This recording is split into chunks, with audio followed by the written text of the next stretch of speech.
জেক্সপো 2021 mathematics সাজেশনের part 5 ভিডিওতে আমি 41 থেকে 50 অর্থাৎ লাস্ট 10টি প্রশ্ন সমাধান আলোচনা করব।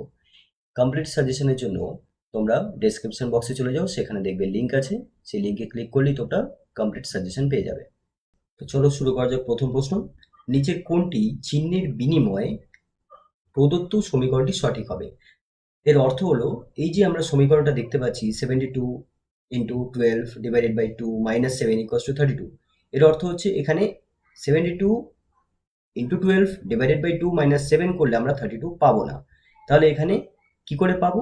তাহলে এখানে চারটে অপশন দেওয়া আছে, এর মধ্যে কোন অপশনটা সঠিক হবে?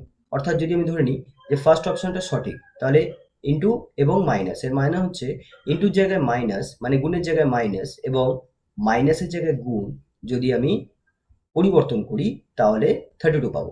অথবা যদি ভাগের জায়গায় গুণ এবং গুণের জায়গায় ভাগ করি তাহলে 32 পাবো। তাহলে এখানে কোনটা সঠিক হবে?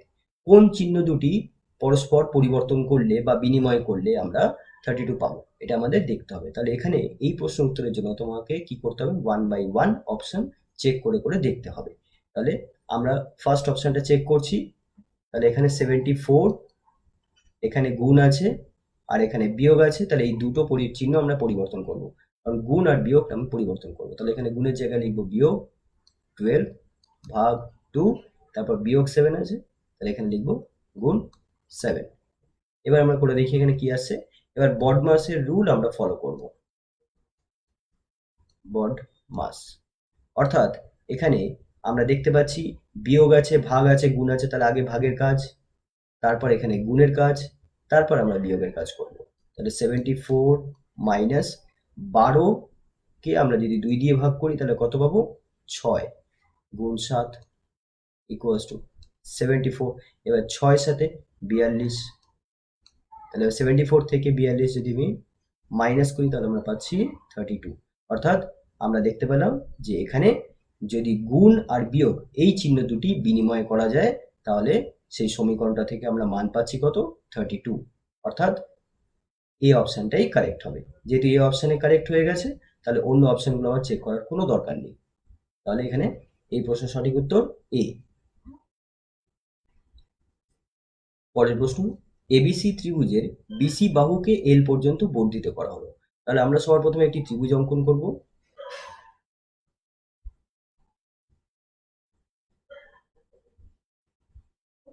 তাহলে এই ত্রিভুজটার নাম দিয়ে দিচ্ছি এ বি সি। তো এই ত্রিভুজের বিসি বাহুটাকে আমরা এল পর্যন্ত বর্ধিত করব। তো বিসি বাহুকে আমরা এল পর্যন্ত বর্ধিত করলাম। Angle ABC, A B C অর্থাৎ এ বি সি বি কোণ এবং এ সি এল অর্থাৎ সি কোণ, এখানে যে সিতে বাইরের দিকে যে কোণটা আছে অ্যাঙ্গেল এ সি এল, এই কোণটার কথা এখানে বলা হচ্ছে। এর অন্তঃসমদ্বিখণ্ডকদ্বয়, অন্তঃসমদ্বিখণ্ডকদ্বয় মানে সমান দুভাগে ভাগ করছে। অ্যাঙ্গেল এবিসি কে সমান দুভাগে ভাগ করছে, এরকম একটি রেখা আমি এখানে অঙ্কন করব। অর্থাৎ এই কোণটার সাথে এই কোণটা সমান, তাহলে এই রেখাটা অ্যাঙ্গেল এবিসি কে সমান দুভাগে ভাগ করছে এবং অ্যাঙ্গেল এসিএল এর অন্তঃসমদ্বিখণ্ডক, তাহলে এসিএল এই কোণটার সমান দুভাগে ভাগ করবে, এরকম একটি রেখা হচ্ছে এটা। এরা পরস্পর টি বিন্দুতে ছেদ করেছে। তাহলে সিটি সিটি এই যে রেখাটা দেখতে পাচ্ছি, এই রেখাটা হচ্ছে অ্যাঙ্গেল এসিএল এর অন্তঃসমদ্বিখণ্ডক এবং বিটি এই সরলরেখাটা হচ্ছে অ্যাঙ্গেল এবিসি এর অন্তঃসমদ্বিখণ্ডক এবং এই দুটো অন্তঃসমদ্বিখণ্ডক টি বিন্দুতে ছেদ করেছে। যদি অ্যাঙ্গেল বিএসি 40 ডিগ্রি হয়, বিএসি বিএসি অর্থাৎ এই কোণটার মান 40 ডিগ্রি দিয়ে দিয়েছে, তাহলে বিটিসি অ্যাঙ্গেল বিটিসি অর্থাৎ এই কোণটার মান জিজ্ঞাসা করা হলো 20 ডিগ্রি, 25 ডিগ্রি, 30 ডিগ্রি, 40 ডিগ্রি। তাহলে দেখো এই প্রশ্ন সমাধানের জন্য আমরা এখানে কি করব? সুবিধার্থে আমি এখানে ধরে নেব যে এই কোণটার মান হচ্ছে এক্স। তাহলে এই কোণটার মান কত হবে? এক্স হবে, কারণ সিটি হলো অ্যাঙ্গেল এসিএল এর অন্তঃসমদ্বিখণ্ডক, অর্থাৎ সিটি রেখাটা অ্যাঙ্গেল এসিএল কে সমান দুভাগে ভাগ করেছে। তাহলে যদি আমরা এপাশের কোণটাকে যদি এক্স ধরি তাহলে এপাশের কোণটা কত হবে? এক্স হবে। একইভাবে বিটি রেখাটা হচ্ছে অ্যাঙ্গেল এবিসি এর অন্তঃসমদ্বিখণ্ডক, তাহলে এই কোণটা যদি ওয়াই হয় তাহলে এখানকার এই কোণটাও ওয়াই হবে। এবার দেখো এবিসি এই যে ত্রিভুজটা আমরা দেখতে পাচ্ছি, এই ত্রিভুজের এই কোণটা 40 ডিগ্রি, এই পুরো কোণটা মানে পুরো বি কোণটা হচ্ছে ওয়াই প্লাস ওয়াই অর্থাৎ 2y ডিগ্রি, তাহলে এই কোণটা কত হবে? এই কোণটা হবে 180 ডিগ্রি -40 -2y। কারণ দেখো ত্রিভুজের তিনটে কোণের সমষ্টি কত? 180 ডিগ্রি হয়। তাহলে আমি বলতেই পারি যে 40 ডিগ্রি প্লাস 2y প্লাস এই কোণটা ইকুয়ালস টু 180 ডিগ্রি। তাহলে আমরা এখান থেকে বলতেই পারি 180 ডিগ্রি -40 ডিগ্রি -2y, অর্থাৎ 180 থেকে 40 মাইনাস করলে 140 -2y, অর্থাৎ এই কোণটার মান হচ্ছে 140 ডিগ্রি -2y। এটাকে আমরা একটু পরিষ্কার করে লিখে নিই।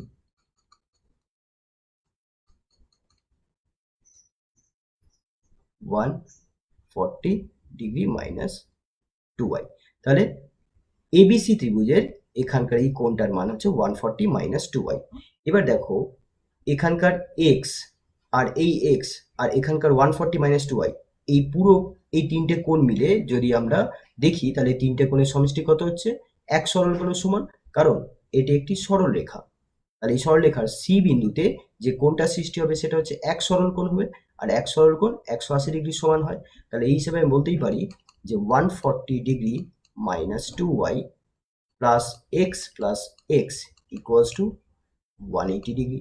এখান থেকে আমরা কি পেয়ে যাচ্ছি? এক্স প্লাস এক্স অর্থাৎ 2x -2y equals to 180 degree -140 degree, অর্থাৎ 2x -2y equals to 40 degree.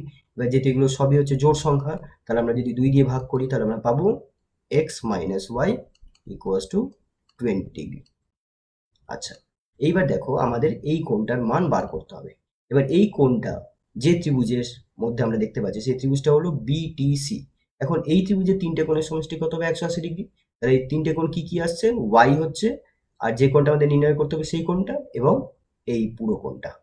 তাহলে আমরা এখানে লিখবো ওয়াই প্লাস, আমরা এই কোণটাকে যদি থিটা ধরে নিই, theta plus x plus 140 -2y equals to কত হবে? 180 ডিগ্রি। তাহলে এই পুরো কোণটার মান কত? এই কোণটা হচ্ছে x ডিগ্রি, আর এই কোণটার মান হচ্ছে 140 -2y। তাহলে পুরোটা কত হলো? x plus 140 -2y। এবার এই কোণটা প্লাস y কোণ আর প্লাস থিটা কোণ, এই তিনটে কোণের সমষ্টি কত হবে? 180 হবে। তাহলে এখান থেকে আমরা কি পাচ্ছি? থিটা ইকুয়ালস টু 180 -140, আর এখানে x ওপাশে চলে যাচ্ছে তাহলে মাইনাস এক্স, আর 2y থেকে একটা y বাদ দিলে মাইনাস ওয়াই, সেই মাইনাস ওয়াইটা যদি আমি ডান দিকে নিয়ে যাই তাহলে কি হবে? প্লাস ওয়াই হয়ে যাবে। তাহলে এখান থেকে হচ্ছে theta equals to 40 degree minus, এই দুটো রাশি থেকে মাইনাস কমন নিচ্ছি, তাহলে পেয়ে যাচ্ছি আমরা x - y, আর x - y এর মান কত? 20 ডিগ্রি। তাহলে এখানে আমরা বসিয়ে দেবো 40 - 20 অর্থাৎ 20 ডিগ্রি। তাহলে এখানে যে কোণটার মান আমাদের নির্ণয় করতে হবে তার মান কত পেলাম? 20 ডিগ্রি। অর্থাৎ এই প্রশ্নের সঠিক উত্তর এ, 20 ডিগ্রি। পরের প্রশ্ন, এবিসি ত্রিভুজের অ্যাঙ্গেল বি 60 ডিগ্রি। আমরা এখানে দেখতে পাচ্ছি এবিসি একটা ত্রিভুজ আছে, এই ত্রিভুজের অ্যাঙ্গেল বি হচ্ছে 60 ডিগ্রি, অ্যাঙ্গেল সি 40 ডিগ্রি, তাহলে এই কোণটা হচ্ছে 40 ডিগ্রি। এডি ও এই যথাক্রমে, এডি ও এই, তাহলে এখানে দেখতে পাচ্ছি এডি আর এই দুটো বাহু যথাক্রমে অ্যাঙ্গেল এর সমদ্বিখণ্ডক, তার মানে এডি হচ্ছে অ্যাঙ্গেল এর সমদ্বিখণ্ডক। তাহলে এডি যদি অ্যাঙ্গেল এর সমদ্বিখণ্ডক হয় তাহলে এই কোণটার মান আর এই কোণটার মান দুটো সমান হবে। তাহলে দেখো আমরা ত্রিভুজটাকে একটু বড় করে ছবিটা আমরা এঁকে দেখি কি হচ্ছে।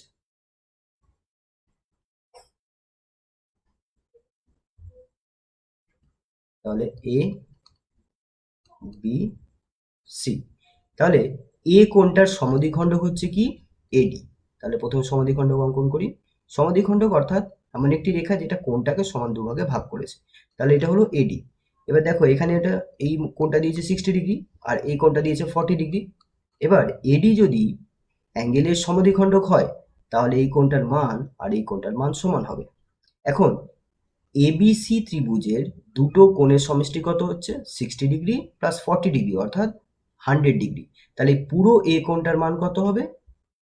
80° হবে, কারণ ত্রিভুজে 3টে কোণের সমষ্টি কত হয়? 3টে কোণের সমষ্টি বা যোগফল হয় 180°।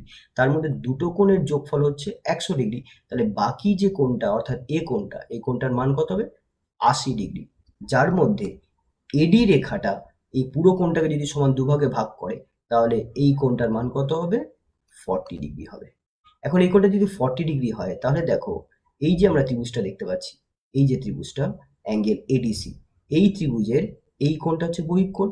এবার আমরা জানি যে কোনো একটা ত্রিভুজের বহিক কোণ, সেই বহিক কোণের যে অন্তস্থ যে দুটো বিপরীত কোণ আছে, যেমনটা এখানে দেখতে পাচ্ছি 40° আর এই 40°, এই দুটো কোণের যোগফলের সমান হয়।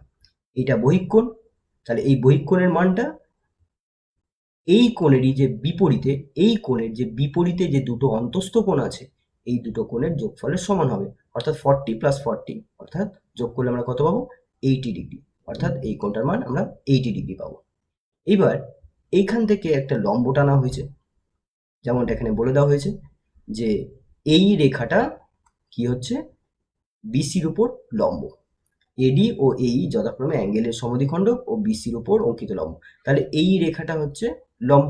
তাহলে এবার আমরা যদি এই ত্রিভুজটা অঙ্কন করি, এইডি, এই ত্রিভুজটা অঙ্কন করি, এ ই ডি, এখানে এই কোণটার মান আমরা পেয়ে গেলাম 80°। যেহেতু এটার উপর লম্ব, মানে এই বিসি বাহুর উপর লম্ব, তাহলে এই কোণটার মান কত হবে? 90°। তাহলে এখানে আমরা পাচ্ছি এই কোণটার মান 90°। এবার এখানে চেয়েছে ইএডি, এই কোণটার মান চাওয়া হয়েছে। তাহলে এইটা একটা ত্রিভুজ এবং এই ত্রিভুজের একটা কোণের মান 90°। তাহলে বাকি দুটো কোণের যোগফল কত হবে? 90°। অর্থাৎ এই কোণটা আর এই কোণটা, এই দুটো কোণের যোগফল কত হবে? 90°। কারণ 3টে কোণের সমষ্টি 180° হয়। তার মধ্যে একটি কোণ 90° হলে বাকি দুটো কোণের যোগফল 90° হবে। তাহলে তার মধ্যে একটি কোণ যদি আবার 80° হয়, তাহলে অবশিষ্ট এই কোণটার মান কত হবে? 10° হবে। 90 - 80, অর্থাৎ 10° হচ্ছে। তাহলে এই প্রশ্নের সঠিক উত্তর ডি, অর্থাৎ 10°। পরের প্রশ্ন, এখানে আমরা দেখতে পাচ্ছি একটি সিঁড়ি ভাঙা অঙ্কের মতো দেওয়া হয়েছে। তো এই রাশিটার মান কত হবে? দেখো এই রাশিটিকে আমরা এইভাবে লিখতে পারি, 1 মাইনাস, তারপর কি আছে?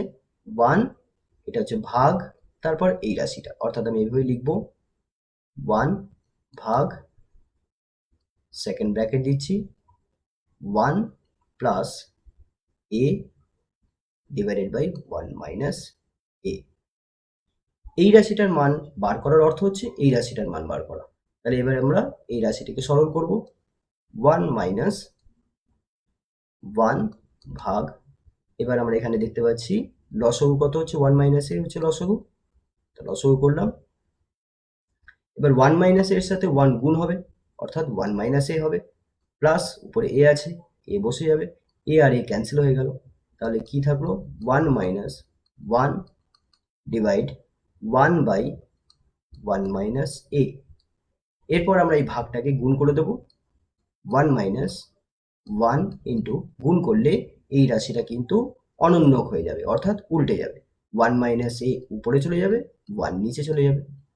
এবার এই 1 মাইনাস এর সাথে 1 যদি গুণ করি, তাহলে কি পাবো? 1 মাইনাস এ পাবো। তাহলে 1 মাইনাস, উপরে হচ্ছে 1 মাইনাস এ আর নিচে হচ্ছে 1। এবার নিচে 1 আমরা নাও লিখতে পারি, তাহলে কি লিখবো? 1 মাইনাস 1 মাইনাস এ। এবার যদি ব্র্যাকেট তুলে দিই, আমরা কি পাবো? 1 মাইনাস 1 মাইনাসে মাইনাসে মাইনাসে মাইনাসে প্লাস এ, অর্থাৎ 1 আর 1 ক্যান্সেল হয়ে গেলে আমরা পাচ্ছি এ। অর্থাৎ এই রাশিটার মান আমরা কি পেলাম? এ এর সমান পেলাম। অর্থাৎ এই প্রশ্নের সঠিক উত্তর এ। পরের প্রশ্ন, একটি দেওয়াল ঘড়িতে 10টা বাজতে 10 সেকেন্ড সময় লাগলে 12টা বাজতে সময় লাগবে কত? দেখো ঘড়িতে দেওয়াল ঘড়ি, প্রথম কথা হচ্ছে দেওয়াল ঘড়ির কথা বলা হচ্ছে। এবার দেওয়াল ঘড়িতে কি হয়? 10টা বাজলে 10টা ঘন্টা বাজবে, 12টা বাজলে 12টা ঘন্টা বাজবে, 9টা বাজলে 9টা ঘন্টা বাজবে। তো এখানে 10টা বাজতে 10 সেকেন্ড সময় লাগে। এবার তোমরা দেখো, এটা খুব ভালো করে বুঝে নেওয়ার দরকার আছে, তাহলে অনেকেই ভুল করবে যে 10টা বাজতে যদি 10 সেকেন্ড সময় লাগে, তাহলে 12টা বাজতে 12 সেকেন্ড সময় লাগবে, তাহলে বি অপশনটা কারেক্ট। কিন্তু না, এটা ভুল হবে। 10টা বাজতে 10 সেকেন্ড সময় লাগার অর্থ হচ্ছে 10টা ঘন্টা বাজতে 10 সেকেন্ড সময় লাগে। এবার দেখো 10টা ঘন্টা যখন বাজবে, তখন তার মধ্যে 9খানা অন্তরাল থাকবে। অন্তরাল মানে একটা ঘন্টা পর থেকে আরেকটা ঘন্টা বাজার মধ্যে একটা অন্তরাল হয়। অর্থাৎ প্রথম ঘন্টাটা পড়লো, তারপর দ্বিতীয় ঘন্টাটা পড়লো, এর মাঝখানে যে গ্যাপটা আছে সেটাকে আমরা বলছি অন্তরাল। তাহলে একটা অন্তরাল পেলাম। তারপর 3 নম্বর ঘন্টা যখন বাজবে এখানে একটা অন্তরাল পাবো। অর্থাৎ এইভাবে যখন 10টা ঘন্টা বাজবে তার মধ্যে আমি মোট 9খানা অন্তরাল পাবো। এই 9টা অন্তরালের জন্য সময় লাগছে 10 সেকেন্ড।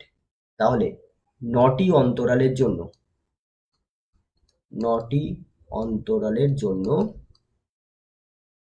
সময় লাগে 10 সেকেন্ড। এবার 12টা যখন বাজবে, অর্থাৎ 12টা যখন ঘন্টা বাজবে, তখন তার মধ্যে 11খানা অন্তরাল থাকবে। তো 11টা অন্তরাল বাজতে কত সময় লাগবে সেটাই আমাদের বার করতে হবে।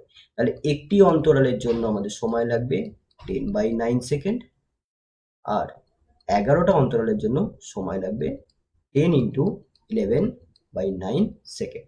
এবার আমরা ক্যালকুলেশন করি। 10 ইন্টু 11 অর্থাৎ 110 ডিভাইডেড বাই 9, ভাগ করি 9 একে 9, 2 শূন্য, 9 দুগুণে 18, অবশিষ্ট 2, অর্থাৎ 12/2/9 সেকেন্ড। তাহলে এই প্রশ্নের সঠিক উত্তর সি, 12/2/9 সেকেন্ড। পরের প্রশ্ন, 3 টাকা কেজি দরের চালের সঙ্গে 1.50 টাকা অর্থাৎ 1.5 টাকা কেজি দরের চাল কি অনুপাতে মিশিয়ে নতুন মিশ্রিত চাল 2.5 টাকা কেজি দরে বিক্রি করলে কোনো লাভ বা ক্ষতি হবে না। দেখো, এই ধরনের প্রশ্ন আমরা এক্স আর ওয়াই ধরেও কিন্তু অঙ্কটা করতে পারি, কিন্তু তাতে কি হবে, অনেকটা সময় বেশি চলে যাবে। এই জন্য এই ধরনের অঙ্ক আমরা একটু শর্টকাট পদ্ধতিতে করব। এবং কিভাবে করব দেখো, আমাদের কাছে দু রকম চাল আছে। এক প্রকার চাল হচ্ছে 3 টাকা কেজি, তাহলে 3 টাকা কেজিতে আমরা বিক্রি করছি, 3 টাকা পার কেজি। আর এক প্রকার চাল হচ্ছে 1.5 টাকা পার কেজি। এবার এই দুটো চালকে মেশানো হচ্ছে, কিছু অনুপাতে মেশানো হচ্ছে। এই প্রকার চাল কিছু নেওয়া হয়েছে, এই প্রকার চাল কিছু নেওয়া হয়েছে, নিয়ে তাদেরকে মিশিয়ে কি করা হচ্ছে, যে মিশ্রিত চালটা তৈরি হলো, সেই মিশ্রিত চালটা, সেই চালের যে মিশ্রণটা, সেটা 2.5 টাকা কেজি দরে বিক্রি করা হচ্ছে। এবং 2.5 টাকা কেজি দরে বিক্রি করার ফলে কি হচ্ছে, দেখা যাচ্ছে কোনো লাভও হচ্ছে না, ক্ষতিও হচ্ছে না। তাহলে এটা কি অনুপাতে মেশানো হবে? তো এই ধরনের প্রশ্নের ক্ষেত্রে আমরা কি করব, তখন এখানে একটা দাগ কাটবো, এদিকে একটা দাগ কাটবো, আর এখানে যে মিশ্রণ বানানো হলো সেই মিশ্রণের যে দাম সেটা এখানে লিখব, 2.50 টাকা পার কেজি। এইবার আমরা কি করব, এখানে 3টা হচ্ছে এখানে বেশি আর 2.5 টাকাটা হচ্ছে কম, তখন আমরা এই 3 থেকে 2.5কে আমরা মাইনাস করব। 3 থেকে আমরা 2.5 টাকা মাইনাস করব, তাহলে কি পাচ্ছি, 0.50 টাকা। আর এখানে 2.50টা হচ্ছে বেশি, 1.50 কম, তখন এখানে আমরা কি করব, 2.50 থেকে 1.50 মাইনাস করব। 2.50 থেকে 1.50 মাইনাস করব, তাহলে কত পাবো, 1 পাবো। 1 টাকা পার কেজি, 1 টাকা পার কেজি। এইবার অনুপাত কি হবে, অনুপাত হবে 1:0.50। এটাই হচ্ছে অনুপাত, এই অনুপাতে মেশাতে হবে। তাহলে এখানে আমরা পাচ্ছি 1, আর এখানে পয়েন্টের পর 2 ঘর আছে, তাই আমি কি করবো, এখানে পয়েন্টটা তুলে দেবো, নিচে 100 নিয়ে আসবো, 0 0 ক্যান্সেল হয়ে গেল। তাহলে আমরা পাচ্ছি 1:5 আর 10 ক্যান্সেল হয়ে 1/2। অর্থাৎ এবার যদি আমরা 2 দিয়ে গুণ করি প্রত্যেকটা রাশিকে, তাহলে আমরা পাচ্ছি 2 একে 2, 2 2 কেটে গেল 1। অর্থাৎ 2:1 অনুপাতে মেশাতে হবে। অর্থাৎ 3 টাকা কেজি যে চালের দাম ছিল, প্রতি কেজি চালের দাম যেটা 3 টাকা ছিল, সেটা আমাদের 2 কেজি মেশাতে হবে কার সাথে, 1.5 টাকা কেজি দরে যে চাল আছে সেটার 1 কেজির সাথে, অর্থাৎ 2:1 অনুপাতে মেশাতে হবে। তাহলে এই প্রশ্নের সঠিক উত্তর বি। পরের প্রশ্ন, দুটি সুষম বহুভুজের, সুষম বহুভুজ অর্থাৎ যে বহুভুজের প্রতিটা বাহুর দৈর্ঘ্য সমান, তাকে আমরা সুষম বহুভুজ বলি। তো দুটো সুষম বহুভুজের বাহু সংখ্যার অনুপাত 1:2 এবং তাদের প্রত্যেক অন্তঃকোণের মান, বা প্রত্যেক অন্তঃকোণ মানে এক একটি অন্তঃকোণের যে অনুপাত, সেটা 2:3। বহুভুজ দুটির বাহু সংখ্যা হবে। দেখো, এই ক্ষেত্রে তোমাদের কিন্তু সূত্র জানতেই হবে। এই ধরনের অঙ্ক করতে গেলে সূত্র না জানা থাকলে অঙ্কের কিন্তু একটিও স্টেপ তোমরা করতে পারবে না। তাহলে এখানে আমাদের সবার প্রথম যেটা লাগবে সেটা হলো একটা বহুভুজের অন্তঃকোণের সমষ্টি কত সেটা জানতে হবে। যদি আমাদের কাছে যদি এরকম একটি বহুভুজ থাকে, তাহলে এই বহুভুজের বাহু সংখ্যা যদি আমরা ধরে নিই n হচ্ছে বাহু সংখ্যা, যদি বাহু সংখ্যা হয়, যেমনটা আমরা ছবিতে দেখতে পাচ্ছি, এই একটা যে বহুভুজ, এই বহুভুজের বাহু সংখ্যা হচ্ছে 1 2 3 4 5 6 এরকম ভাবে 6টা হতে পারে, 8টা হতে পারে, বিভিন্ন রকম ভাবে বাহু সংখ্যা হতে পারে। তাহলে n হচ্ছে বাহু সংখ্যা। তাহলে n যদি বাহু সংখ্যা হয়, তাহলে অন্তঃকোণগুলোর সমষ্টি, অর্থাৎ এখানে যে ভিতরে যে কোণগুলো দেখতে পাচ্ছি, এই কোণগুলোর সমষ্টি বা যোগফল, তাহলে সেটা কি হবে? অন্তঃকোণের সমষ্টি।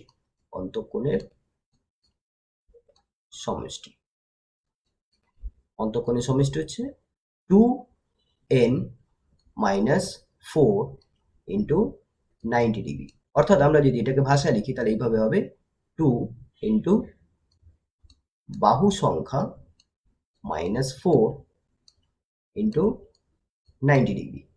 এইবার যদি বহুভুজটা সুষম বহুভুজ হয়, তাহলে এখানে যে কটা অন্তঃকোণ হবে, প্রত্যেকটা অন্তঃকোণের মান কিন্তু সমান হবে। যদি এটা সুষম বহুভুজ, যেমন এখানে আমরা চিত্রে দেখতে পাচ্ছি এটা একটা সুষম বহুভুজ যার বাহু সংখ্যা হচ্ছে কত? 6। তাহলে এখানে 6টা যদি বাহু সংখ্যা হয়, তাহলে এই বহুভুজের 6টা অন্তঃকোণ হবে, আর এই 6টা অন্তঃকোণের প্রত্যেকটা কোণ কিন্তু সমান হবে।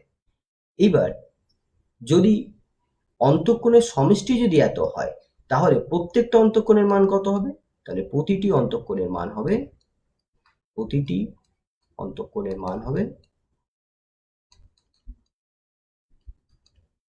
2 ইন্টু বাহু সংখ্যা minus 4 into 90 degree divided by বাহু সংখ্যা। দেখো কি হয়, একটা বহুভুজে যতগুলো বাহু থাকে তার অন্তঃকোণ ততগুলো হয়। যদি যেমন একটা ত্রিভুজে 3টে বাহু, তাই ত্রিভুজের 3টে কোণ। একটা চতুর্ভুজে 4টে বাহু, তাই চতুর্ভুজে 4টা অন্তঃকোণ। এইভাবে বহুভুজে যতগুলো বাহু হবে, সেই বহুভুজে ততগুলো অন্তঃকোণ হবে। তাহলে যদি 2 ইন্টু বাহু সংখ্যা মাইনাস 4 ইন্টু 90 ডিগ্রি যদি ওই বহুভুজের অন্তঃকোণের সমষ্টি হয়, তাহলে এক একটা অন্তঃকোণের মান কি হবে? এই সমষ্টিকে তার বাহু সংখ্যা দিয়ে ভাগ করলে আমরা এক একটা অন্তঃকোণের মান পেয়ে যাব। এইবার এই প্রশ্নের দিকে এবার আমরা যাই। দেখো এই প্রশ্ন বলা হচ্ছে সুষম বহুভুজের বাহু সংখ্যার অনুপাত 1:2। তাহলে একটা বাহুকে আমরা ধরে নিচ্ছি, একটা বহুভুজের বাহু সংখ্যা ধরে নিচ্ছি n, আর একটা বহুভুজের বাহু সংখ্যা ধরে নিচ্ছি 2n, অর্থাৎ দ্বিগুণ হচ্ছে। তাহলে একটা যদি n হয় আর একটা বহুভুজের বাহু সংখ্যা হবে 2n। এখন দেখো দুটো বহুভুজের অন্তঃকোণের প্রত্যেকটা অন্তঃকোণের অনুপাত 2:3। তাহলে প্রথম বহুভুজটা যদি আমি ধরে নিই, তাহলে প্রথম বহুভুজের বাহু সংখ্যা কত? n। তাহলে তার প্রত্যেকটা অন্তঃকোণের মান কত হবে?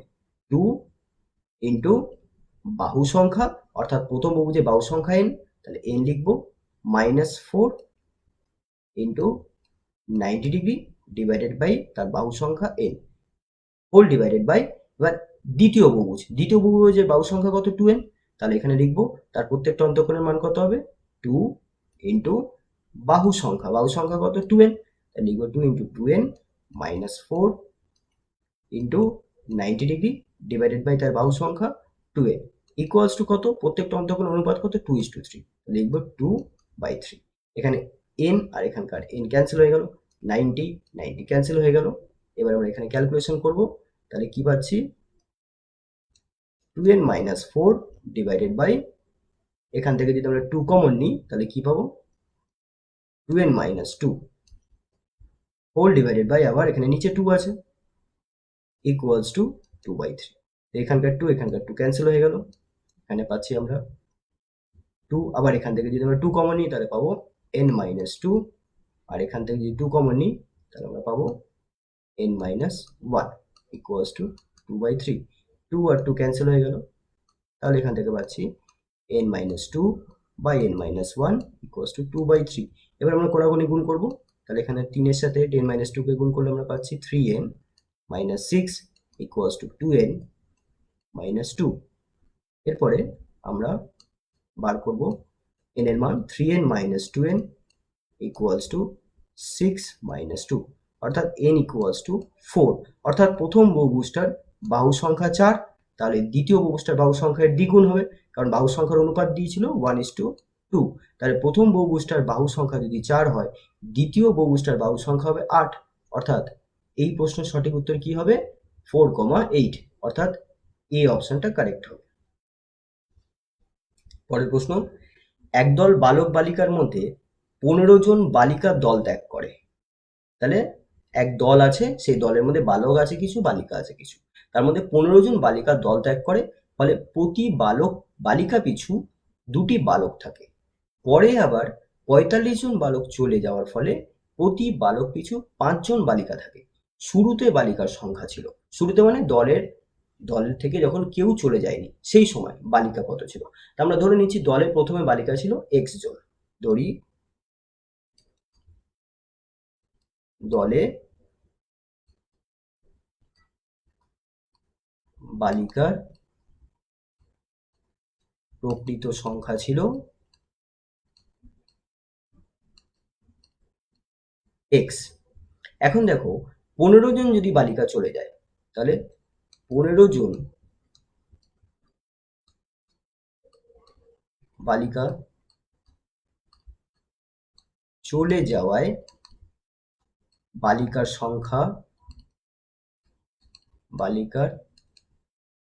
সংখ্যা হয়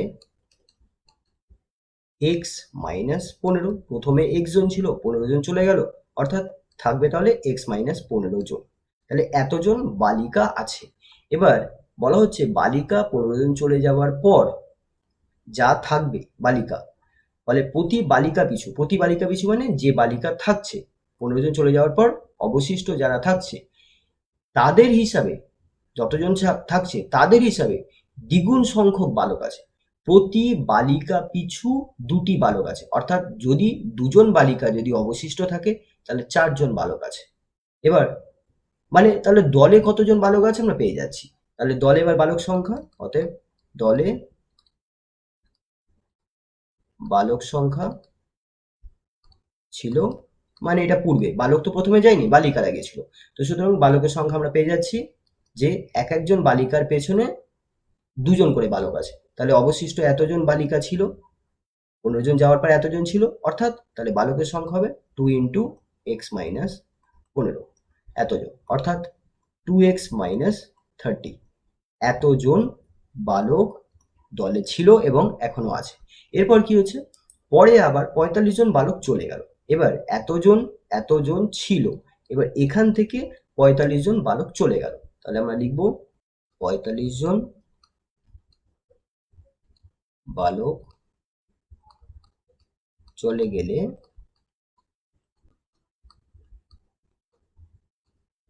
নতুন বালকের সংখ্যা হবে 2x minus 30 minus 45। 2x minus 30 এতজন বালক ছিল, তার থেকে 45 জন চলে গেল, অর্থাৎ 2x মাইনাস 30 মাইনাস 45 এতজন থাকবে। তাহলে 2x মাইনাস 75 এতজন।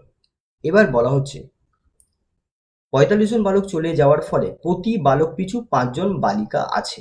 দেখো বালিকা কিন্তু একবারই গেছে 15 জন, তো 15 জন যাওয়ার পর এতজন বালিকা থেকে গেছে। এখন বলা হচ্ছে যে এরপরে বালক চলে যাওয়ার পর নতুন বালকের সংখ্যা এত হচ্ছে।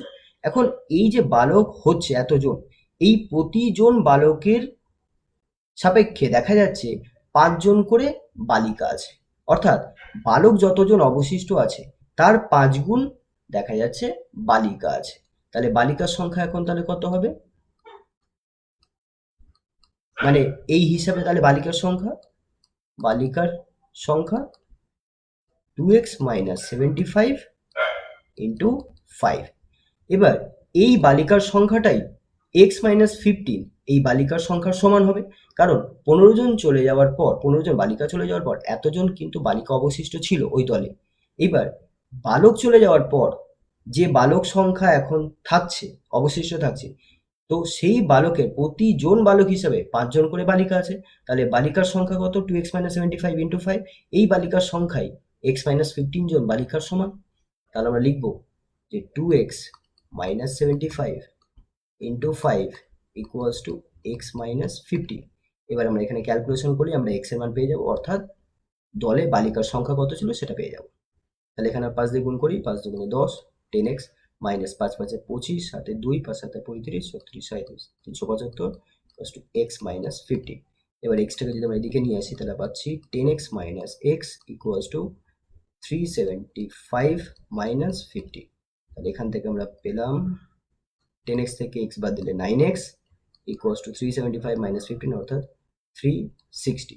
তাহলে x equals to 360 divided by 9 অর্থাৎ কাটাকুটি করে আমরা পাচ্ছি 40। অর্থাৎ ওই দলে বালিকার সংখ্যা ছিল 40, অর্থাৎ এই প্রশ্নের সঠিক উত্তর বি। পরের প্রশ্ন, x plus one by X equals to 1 হলে এই রাশিটার মান কত হবে? দেখো সবার প্রথমে আমরা এই রাশিটাকে বর্গ করব। x plus one by X equals to 1 যদি আমরা এখন বর্গ করি তাহলে বর্গ করলে দুদিকে বর্গ করতে হবে, কারণ এটা একটা সমীকরণ। তাহলে এবার যদি বর্গ করি তাহলে এখানে a প্লাস বি হোল স্কোয়ারের সূত্র পড়ে যাচ্ছে। তাহলে a square plus B square plus 2 into a into B equals to 1। এখানে এক্স এক্স ক্যান্সেল হয়ে গেল। তাহলে আমরা পাচ্ছি X square plus 1 by X square equals to 1, আর দুইটা পাশে চলে গেল -2। অর্থাৎ আমরা পেলাম X square plus 1 by X square equals to -1। এবার আমরা কি করব, এখানে প্রত্যেকটা রাশিকে এক্স স্কোয়ার দিয়ে গুণ করে দেবো। তাহলে X square into X square, কারণ এখানে আমরা দেখতে পাচ্ছি এটা একটা ভগ্নাংশ, এই ভগ্নাংশের নিচে আছে এক্স স্কোয়ার। তাহলে এই এক্স স্কোয়ার দিয়ে আমরা যদি গুণ করি তাহলে আর কোনো ভগ্নাংশ থাকবে না। তাহলে X square into X square plus 1 by X square into X square equals to -1 into X square. তোমরা এখানে লসাগু করেও কিন্তু করতে পারো, লসাগু করে যেরকম ভাবে আমরা ভগ্নাংশের যোগ বিয়োগ করি সেভাবে করতে পারো। তাহলে X square into X square কত হচ্ছে, এক্স টু দি পাওয়ার 4। এখানে এক্স স্কোয়ার ক্যান্সেল হয়ে গেল, প্লাস 1 মাইনাস ইকুয়ালস টু দিয়ে মাইনাস এক্স স্কোয়ার। এবার এই মাইনাস এক্স স্কোয়ারটা আমরা ডান দিকে থেকে বাঁ দিকে নিয়ে আসবো। X to the 4 plus X square plus 1 equals two 0। এইবার দেখো যে রাশিটার মান আমাদের বার করতে হবে সেই রাশিটাকে আমরা এমনভাবে কিছু পরিবর্তন করব যাতে এই রাশিটার মানকে আমরা ব্যবহার করতে পারি। তাহলে এখানে আসছে X to the 50 plus 50 X to 51 X to the 52। এখানে দেখো প্রত্যেকটা জায়গা থেকে আমরা দেখতে পাচ্ছি যে এই পুরো রাশিটা থেকে আমরা এক্স টু দি 50টাকে কমন নিয়ে নিতে পারি। তাহলে এক্স টু দি 50 যদি কমন নিই তাহলে এখানে কি পড়ে থাকবে 1, প্লাস এখানে পড়ে থাকবে এক্স 51 এক্স টু দি পাওয়ার 51, অর্থাৎ 51টা এক্স থেকে আমরা যদি 50টা এক্স নিয়ে নিই তাহলে একটা এক্স পড়ে থাকবে, প্লাস একইভাবে এখানে এক্স স্কোয়ার, তারপরটা থেকে এক্স কিউব, তারপরটা থেকে এক্স টু দি পাওয়ার 4, তারপরটা থেকে এক্স টু দি পাওয়ার 5। এরপরে আমরা কি করব দেখো, এখানে 1 প্লাস এক্সটাকে ব্র্যাকেট করে দিলাম।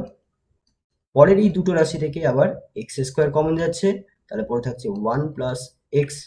আর তারপরে আরো দুটো রাশি থেকে আমরা কি কমন নিতে পারি, এক্স টু দি পাওয়ার 4, তাহলে পরে থাকছে 1 প্লাস এক্স। এবার আবার এই তিনটে রাশির মধ্যেই দেখতে পাচ্ছি 1 প্লাস এক্স আছে, তাহলে এখানে আমরা 1 প্লাস এক্সটাকে কমন নিয়ে নেব। তাহলে এখানে পড়ে থাকবে 1 প্লাস এক্স নিয়ে নিয়েছি, তাহলে পড়ে থাকবে 1 plus X square plus X to the power 4। এবার এই রাশিটা আর এই রাশিটা তো একই রাশি, এই রাশিটার মান কত 0। তাহলে আমরা যদি বসিয়ে দিই x to the power 50 into 1 plus x into 0, তাহলে 0 দিয়ে যখন কোনো রাশিকে আমরা গুণ করব তার মান কত পাবো, 0 পাবো। অর্থাৎ এই রাশিটার মান কত, 0, অর্থাৎ এই রাশিটার মান 0। তাহলে এই প্রশ্নের সঠিক উত্তর এ, অর্থাৎ 0।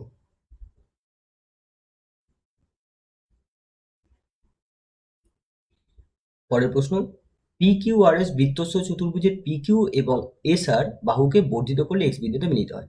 দেখো আমরা প্রথমে একটি বৃত্তস্থ চতুর্ভুজ অঙ্কন করব। বৃত্তস্থ চতুর্ভুজ কাকে বলে, যখন কোনো একটা চতুর্ভুজের চারটে শীর্ষবিন্দুই কোনো বৃত্তের পরিধির উপর অবস্থিত হয় তখন তাকে আমরা বলবো বৃত্তস্থ চতুর্ভুজ। আর বৃত্তস্থ চতুর্ভুজের বিপরীত কোণগুলো পরস্পর সম্পূরক হয়, অর্থাৎ দুটো বিপরীত কোণের যোগফল 180 ডিগ্রি হয়। চারটে কোণ আছে, প্রত্যেকটা কোণের তার বিপরীত কোণের সাথে যোগ করলে আমরা পাবো 180 ডিগ্রি। তাহলে সবার প্রথমে আমরা একটি বৃত্ত অঙ্কন করব।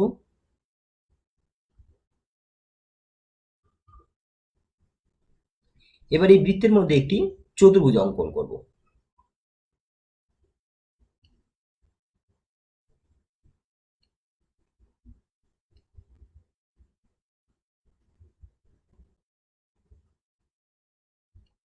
আমরা নাম দিয়ে দিই পি কিউ আর এস। এবার পি কিউ বাহুটাকে আমরা বর্ধিত করব, অর্থাৎ এই বাহুটাকে আমরা প্রথমে বাড়িয়ে দিলাম, আর এস আর বাহুটাকে আমরা বাড়াবো। এটা বাড়ালে তারা পরস্পর এক্স বিন্দুতে ছেদ করে। আর পিএস বাহুটাকে আমরা বর্ধিত করব, অর্থাৎ পি থেকে এস এর দিকে বাড়াবো, এবং কিউ থেকে আর এর দিকে আমরা এটাকে বাড়াবো। তারা পরস্পরকে কোন বিন্দুতে ছেদ করবে? ওয়াই বিন্দুতে ছেদ করবে। বলছে কিউ এক্স আর, অর্থাৎ এক্স বিন্দুতে যে কোণটা আছে সেটা হচ্ছে 30 ডিগ্রি, আর আর ওয়াই এস অর্থাৎ ওয়াই বিন্দুতে যে কোণটা আছে সেই কোণটার মান 10 ডিগ্রি। তাহলে পি কিউ আর এই কোণটার মান আমাদের বার করতে হবে। তো যে কোণটার মান বার করতে হবে সেই কোণটাকে আমরা এখানে ধরে নিই এম। এই কোণটা হচ্ছে এম, এবং আমি আরো ধরে নিচ্ছি এই কোণটাকে আমরা ধরে নিচ্ছি এন। তাহলে আমাদের এম এর মান বার করতে হবে, angle P Q R M এর মান আমাদের বার করতে হবে। এখন দেখো, যেহেতু এটা একটা বৃত্তস্ত চতুর্ভুজের ক্ষেত্রে কি হয়, এখানে এই কোণটা যদি এম হয়, তাহলে এখানকার ঠিক এর বিপরীতে যে অন্তস্থ কোণটা আছে এই কোণের যে বহিঃকোণ সেই কোণটার মানও কিন্তু এম হবে। একইভাবে এটা যদি এন হয় তাহলে এর বিপরীতে এই কোণটা আছে, তো এই কোণের যে বহিঃকোণ আছে সেই কোণটার মান কত হবে? এন হবে। এইবার দেখো, আমরা বলতেই পারি যে এই যে ত্রিভুজটা আমরা দেখতে পাচ্ছি আর এস ওয়াই, এই ত্রিভুজের তিনটে কোণ কি কি? এম, এন আর টেন। তাহলে আমরা কি লিখতে পারি? তিনটে কোণের যোগফল ত্রিভুজের কত হয়? 180 ডিগ্রি। তাহলে M plus N plus 10 degree equals to কত? 180 ডিগ্রি। এখান থেকে আমরা তাহলে পেয়ে যাচ্ছি M plus N equals to 180 minus 10 অর্থাৎ 170 ডিগ্রি। এটা আমাদের কাজে লাগবে। এবার আমরা কিউ এক্স আর এই ত্রিভুজটার ক্ষেত্রে দেখি। দেখো, এই ত্রিভুজের ক্ষেত্রে আমরা কি দেখতে পাচ্ছি যে এই কোণটা যদি এন হয় তাহলে এর ঠিক বিপরীতে আমরা দেখতে পাচ্ছি এই কোণটা আছে, এন আছে, মানে এন এর ঠিক বিপরীতে এই কোণটা আছে। তাহলে এই কোণের বহিঃকোণ কোণটা এই কোণটা, তাহলে এই কোণটার মান কত হবে? এন হবে। এবার এই কোণটা যদি এম হয় তাহলে এই কোণটা কত হবে? দেখো, এটা হচ্ছে এই কিউ বিন্দুতে এক সরল কোণ, কারণ এটা একটা সরল রেখা। তাহলে এটা যদি সরল রেখা হয় তাহলে কিউ বিন্দুতে যে কোণটা হবে সেটা হচ্ছে এক সরল কোণ, অর্থাৎ 180 ডিগ্রি। তার মধ্যে একটি কোণ যদি 90 ডিগ্রি হয় তাহলে এই কোণটার মান হবে 180 ডিগ্রি মাইনাস এম। তাহলে এখন এই যে ত্রিভুজটা আমরা দেখতে পাচ্ছি কিউ এক্স আর, এই ত্রিভুজের তিনটে কোণ কি কি? 30 ডিগ্রি, এন আর 180 মাইনাস এম। তাহলে এই তিনটে কোণের যোগফল কত হবে? 180 ডিগ্রি। তাহলে আমরা লিখবো এখানে 30 plus 180 minus M plus N equals to 180 degree. তাহলে এখানে 180 ক্যান্সেল হয়ে গেল। তাহলে এখান থেকে আমরা পাচ্ছি এমটাকে আমরা এইভাবে রাখছি, N minus M equals to minus 30 degree. এবার আমরা যদি মাইনাস দিয়ে প্রত্যেকটা রাশিকে গুণ করি তাহলে আমরা পাবো এমটা পজিটিভ হয়ে যাবে, এনটা নেগেটিভ হয়ে যাবে, এটা হচ্ছে 30 হয়ে যাবে। এবার এই সমীকরণটাকে যদি আমরা যোগ করি তাহলে এন কেটে যাবে আর আমরা এম এর মান পেয়ে যাব, অর্থাৎ আমরা উত্তরটা পেয়ে যাব। তাহলে M plus N equals to 170 degree আর M minus N equals to 30 degree. যদি যোগ করি তাহলে এন ক্যান্সেল হয়ে যাবে, তাহলে এন এন ক্যান্সেল হয়ে গেল। তাহলে এম প্লাস এম অর্থাৎ 2m আর 170 প্লাস 30 মানে 200 ডিগ্রি। তাহলে M equals to 200 degree divided by 2 অর্থাৎ 100 ডিগ্রি। তাহলে এম অর্থাৎ অ্যাঙ্গেল পি কিউ আর এই কোণটার মান কত বেরোলো? 100 ডিগ্রি বেরোলো। অর্থাৎ এই প্রশ্নের সঠিক উত্তর সি, 100 ডিগ্রি। আশা করছি আজকে ভিডিওটি তোমাদের ভালো লেগেছে। তোমরা তোমাদের গুরুত্বপূর্ণ মতামত আমাকে কমেন্ট বক্সে কমেন্ট করে জানাতে পারো। ভিডিওটি যদি ভালো লেগে থাকে অবশ্যই বন্ধুদের সাথে সেটা শেয়ার করো, ভিডিওটাতে লাইক করো, এবং যারা এই চ্যানেলে প্রথম এসছো এবং যারা এখনো পর্যন্ত আমার চ্যানেলটা সাবস্ক্রাইব করোনি তারা অবশ্যই চ্যানেলটা সাবস্ক্রাইব করে নিয়ে পাশে যে বেল আইকনটি আছে সেটাতে ক্লিক করে অল অপশনটিতে ক্লিক করে দিও। তাতে কি হবে, যখনই আমি নতুন কোনো ভিডিও আপলোড করব তার নোটিফিকেশন তোমাদের কাছে পৌঁছে যাবে। আর যারা চ্যানেলটা অলরেডি সাবস্ক্রাইব করে নিয়েছো তাদের জন্য অসংখ্য ধন্যবাদ।